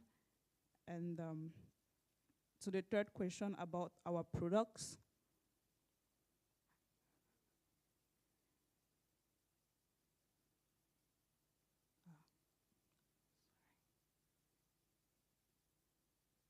So the third question about our products, we see that there is a comprehensive product list and even a line chart of which products are driving the most revenue. And moving forward, there is a flow analysis of the purchase on mobile and desktop and the purchase for people that are returning to our website for questions 5, 6, and 7.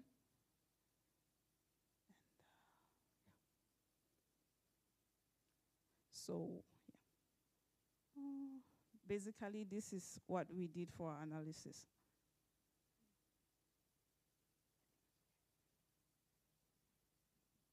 Thanks, Team Stellaro. Now it's time for a Q&A session.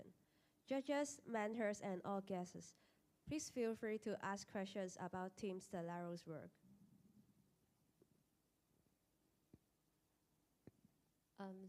Thanks for the presentation. I actually don't have any questions, but I just want to say this presentation is actually very comprehensive and well organized. So there's a 2 points that I really want to point out. Is something that is quite unique in your presentation, and then it's actually very important from the marketer point of view. So the first thing is that you are the only team which analyze about the paid media channels. So you compare Facebook organic and also YouTube, which I think is pretty important to marketer to understand the return of the marketing investment. So very good to see you include in that part. And then second good thing is that it's also very important, and I feel like you guys do it very great, is that you give an assumption about what are the means. So seems like you cannot find desktop is the source. So you do an assumption that others is actually the source, which I feel this one is also quite, it's not perfect, but I think this one is actually quite good for the judges to understand your overall understanding and your, on the analysis. So these two I think is quite good, and then, yeah, very great job, thank you. Thank you. Thank you. Yeah, we actually want to after analyzing like different things, we want to give out like more actionable strategies for businesses to use. That's why we take it from that perspective. Yeah, thank you. Thank you for your presentation. I do like your presentation because you are the group that try to analysis based on not only the behavior, but try to link it up with the revenue. Okay, so this helps to show the relationship and provide more insight. So thank you very much for making effort in doing this analysis. And what I just want to know a little bit more is that what do you think of the time that's spent? How does it affect, or what is your view on the revenue? Because I would like to hear a little bit more on that. Yes, actually, like I think that can be like studied more, because what we did is that we used the time spent on mobile and spent on desktop respectively. But there could be like a lot of different factors. For example, maybe they need time to read the product information, or maybe the page is loading too much. There could be different factors. But what we assume that is that the easier for them to navigate in the page, whether on mobile or desktop, the more likely they are to make a higher number of purchase. That's why when we take a look at the revenue per visit, what we did is like we did time spent per visitors and revenue per visitors. And we find that for mobile, for example, it's very ideal if the process time spent on page is around a minute, and it drives around $189 per visitor. And it's also the same. For desktop, it's kind of different, because sometimes when they're on the desktop, they have more time to navigate the products and decide and read more on that. So you can see like there's different data. Like there's higher numbers on 30 to 59 seconds, but also some of them also spend 15 to 20 minutes. So for this, we need to consider different factors. But what we assume is that the easier is for them to navigate a product, the faster they make a decision to buy the product eventually. Yes.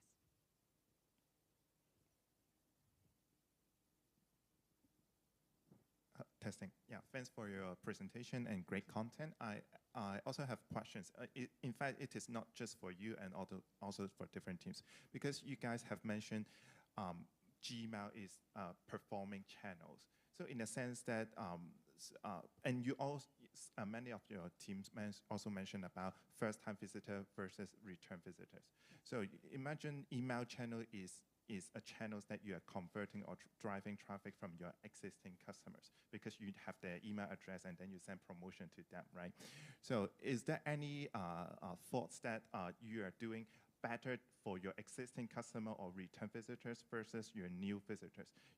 How can you acquire more new customers to your websites? So basically, we are talking from a marketing perspective. There are two ways, right? Upselling your existing customer and acquire more new customers. So from this perspective, you can also analyze or you can give suggestions how you can acquire more new customers. For this analysis, we focus mainly on people who have already made a purchase, so returning customers. But I agree that there also needs to be strategies to acquire more customers. So in that case, we're using more effective marketing channels on different products so that we can drive more revenue.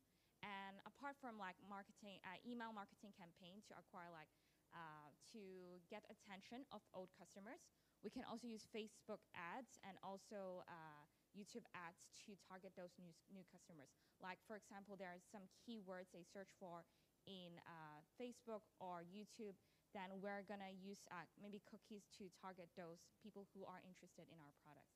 So that's the way to drive new customers in.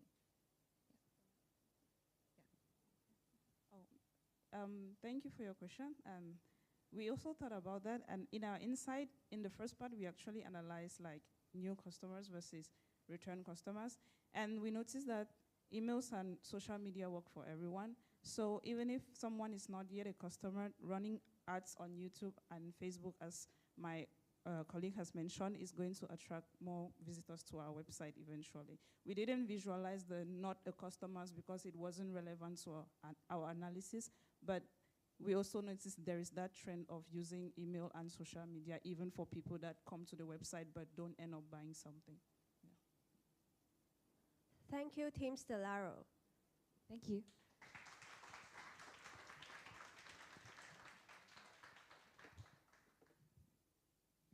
So that's the end of the presentation session.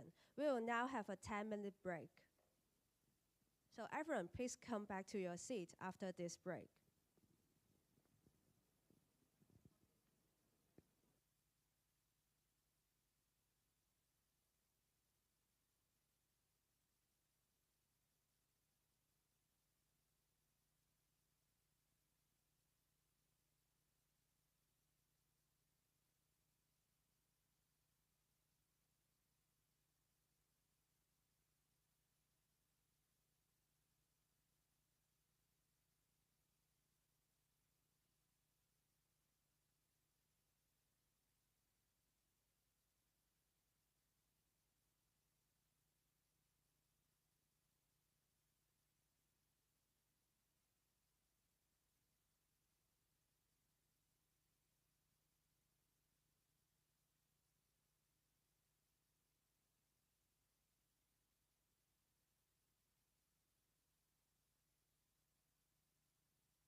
Ladies and gentlemen, the awards ceremony of today's contest is about to begin.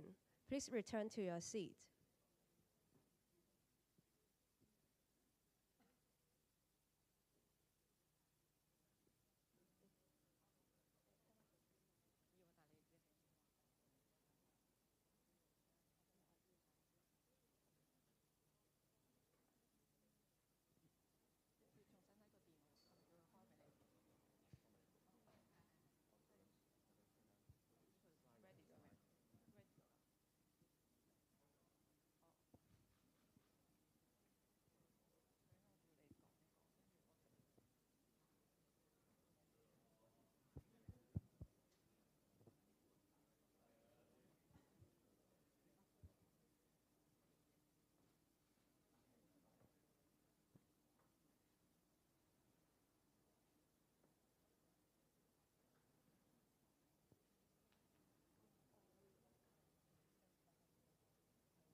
Ladies and gentlemen, welcome back.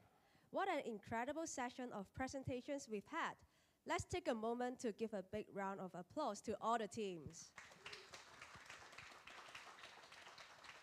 You all did an outstanding job and deserve the recognition for your talent, creativity, and hard work.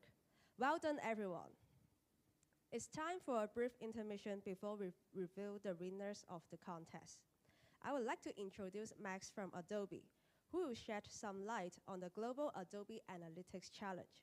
This is an extraordinary opportunity for our participants to take their skills to a global stage and compete against the best of the best. Max will provide you with all the exciting details and inspire you to reach even greater heights. Let's welcome Max to the stage.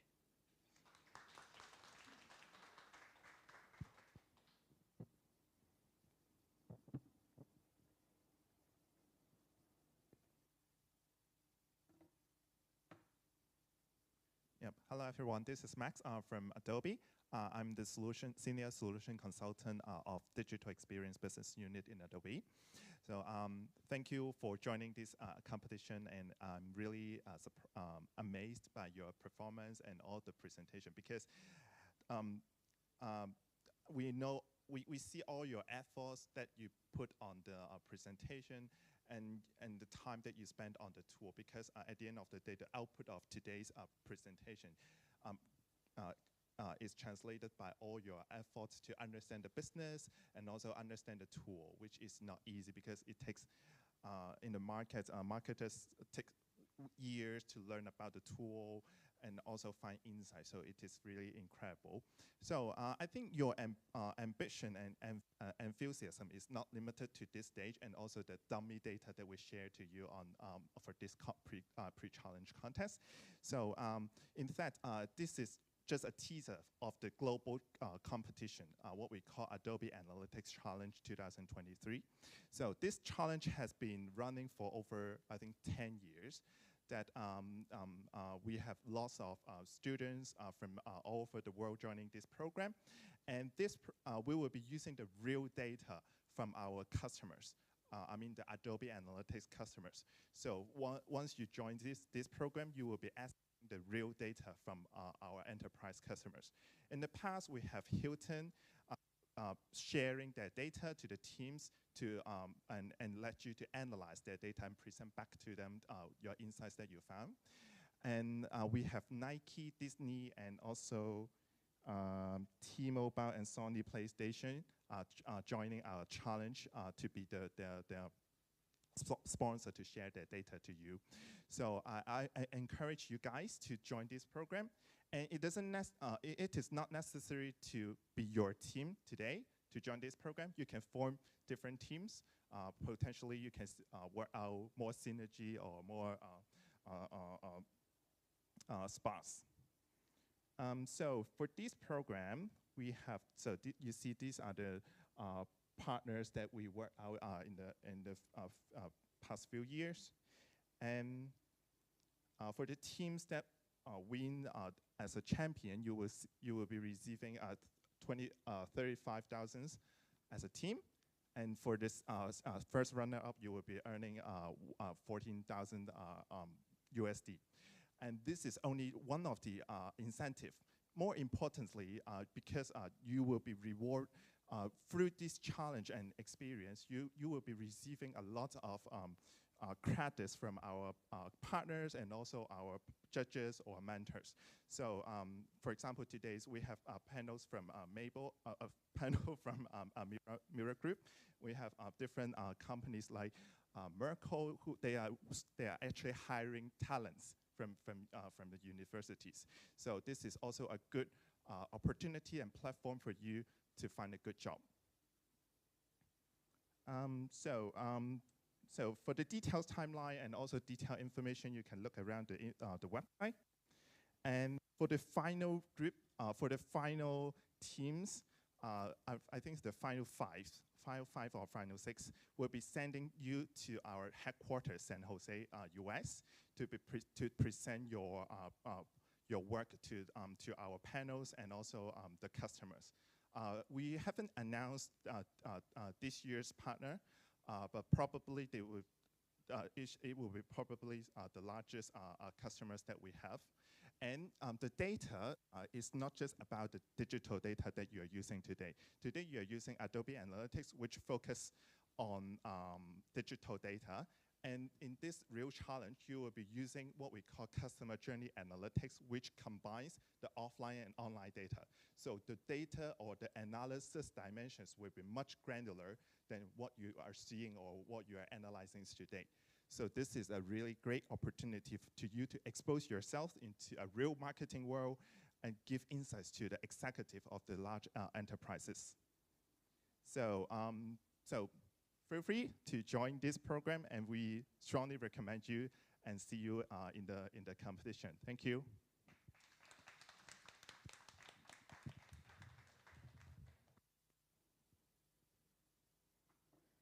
Thanks, Max. Now is the most anticipated part of today. We are going to announce the award winners of the Adobe Analytics pre-challenge contest. But before that, let me invite the Director of IT, Mr. Alan Wong, to give a speech on stage. Mr. Wong, please.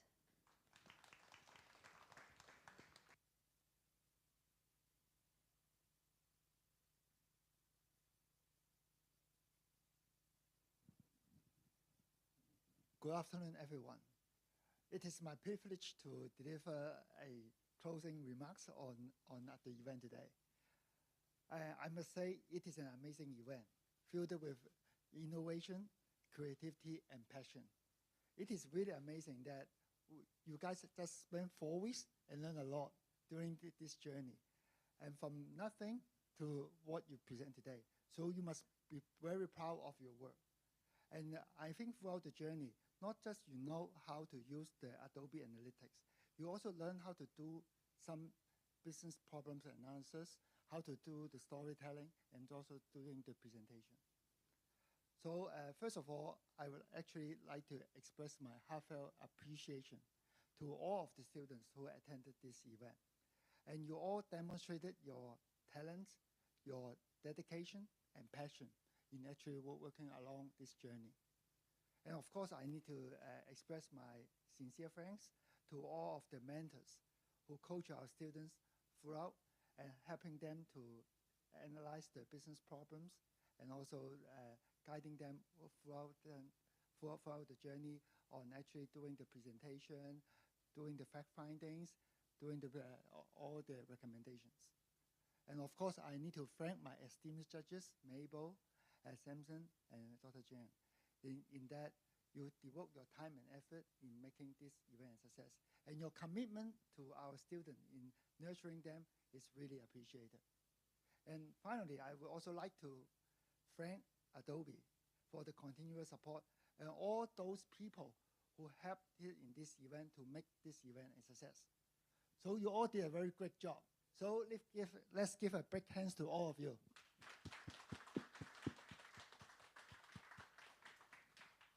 Okay, so without further ado, so let me pass it back to our MC to talk about who are the winners. Thank you, Mr. Wong. Please remain on the stage. We would like to present some souvenirs to our judges and mentors to appreciate their guidance and dedication throughout the contest. We are honored to invite Mr. Wong to present the souvenirs. So judges and mentors, please come to the stage to receive your souvenirs. Dr. K.H. Jern.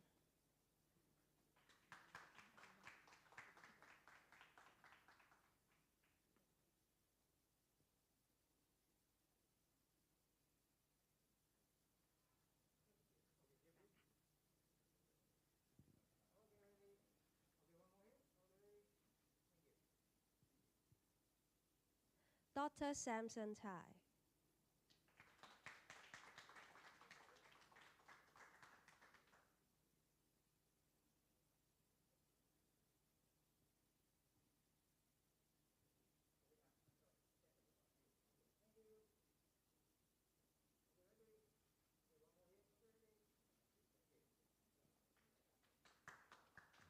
Miss Mabel Ho.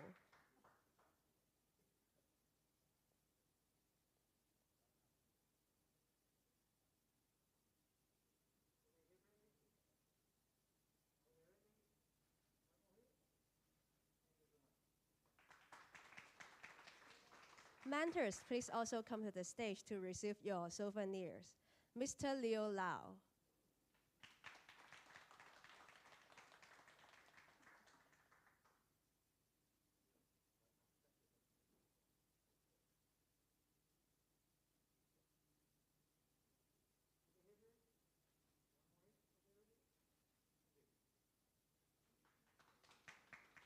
Mr. Alan Zhang.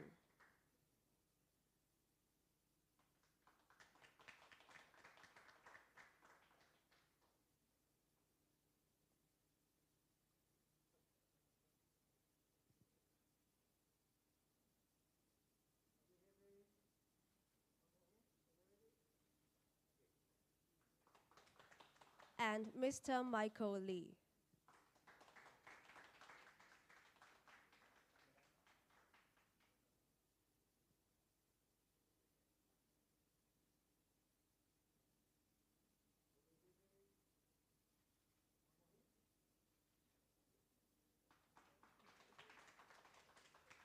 Thank you, judges and mentors, for your support throughout the contest.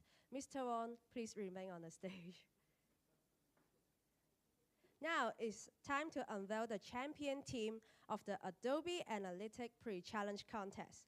We are honored to have Mr. Wong to present the award to the winning team. The champion team of the Adobe Analytics pre-challenge contest goes to Team Stellaro.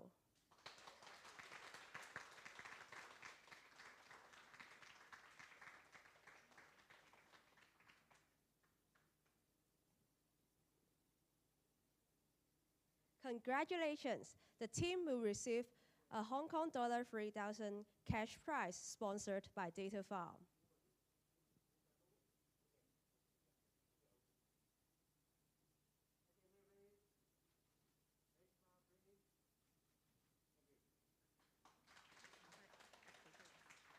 Congratulations!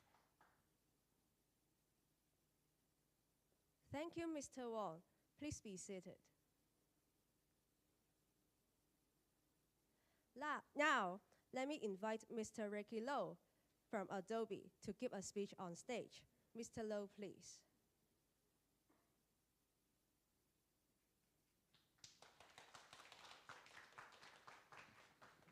Hi. Good afternoon, everyone. My name is Ricky from Adobe. I would like to take this opportunities to thank you all the participants, in particular all the students, teams, presenter, for delivering a great presentations. All your efforts are well deserved and well recognized. So thank you very much, and really appreciate all your efforts in this contest. So as Max mentioned, that Adobe Analytics Challenge has been running for the past 15 years. And we actually, this context actually is starting as a kind of like recruiting tools for our students globally to kind of take the opportunities to kind of start networking with different prospects or different companies to kind of start an engagement. So because my career starting as a sales in nature, so when you participating in this contest or in the future competition, perhaps in the US, you will have the opportunity to start networking. I think this is very important. To know your students, I think forming the teams that you start to learn or kind of like start connecting with different students within the university.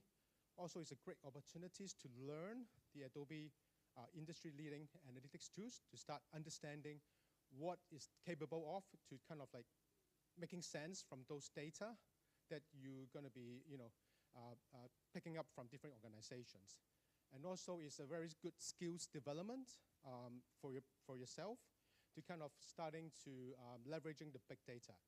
I think this is very important that from Adobe point of view, we are really kind of focusing on contributing to the community, in particular to develop and embrace this kind of a big data community. This is very important. In particular, you see that recently, in particular in Adobe Summit earlier this year, we're starting to do a lot of AI-related kind of technology, in particular generative AI.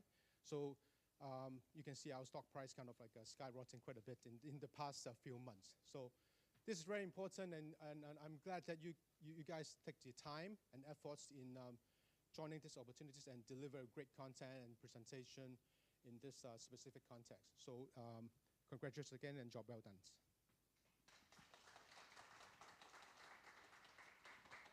Thank you, Mr. Lo. Please remain on the stage. Now it's time to present the best presentation team of the Adobe Analytics pre-challenge contest. We are honored to have Mr. Lo to present the award to the winning team. The best presentation team of the Adobe Analytics pre-challenge contest goes to Team Hustlers. Please come to the stage and receive your award. Congratulations, the team will receive exclusive merchandise sponsored by Adobe. Please take a photo.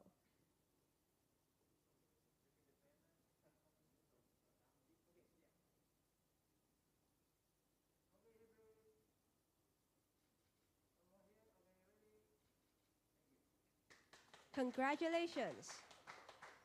Please remain on the stage.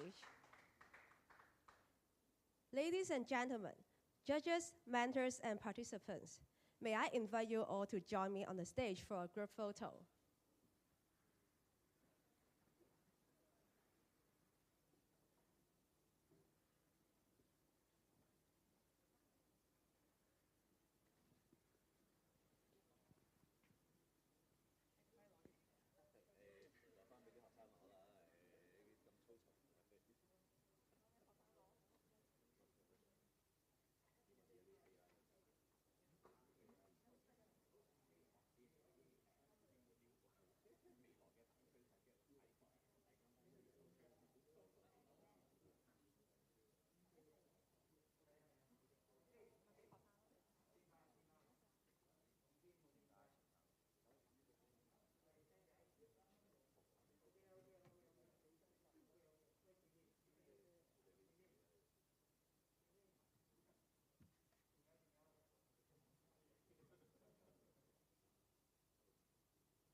Everyone, you may now be seated.